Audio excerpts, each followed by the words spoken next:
அஸ்ஸலாமு அலைக்கும். இன்றைக்கி சத்து மாவு கஞ்சி அரைக்கிறேன். அதற்கு தேவையான பொருட்கள் என்னென்னு சொல்கிறேன். இது எல்லாத்தையும் கொஞ்சம் லேசாக வறுத்துக்கணும். பெரியவங்களும் சின்ன குழந்தைங்களும் கொடுக்கலாம். நல்லா சத்தானது. ராகி, சோளம், கம்பு, மக்காச்சோளம், சிவப்பரிசி, சிவப்பு சோளம், கருப்பு கொண்டக்கடலை, முழு பச்சைப்பயிறு, கொள்ளு, கருப்பு உளுந்து, கோதுமை, திணை,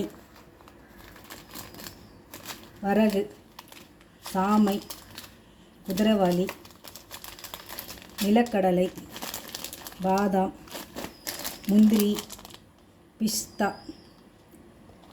சாரப்பருப்பு, ஏலக்காய். இது போல் நல்லா சிவப்பாக வறுத்துக்கணும். நல்லா வாசனை வரும். அப்படின்னா வறுத்து வரப்பட்டுருச்சுன்னு தெரிஞ்சுக்கலாம். இது அவ்வளோதான். மிஷினில் கொடுத்து அரைச்சி பால்லையோ இல்லை தண்ணிலையோ காய்ச்சி குடிக்கலாம்.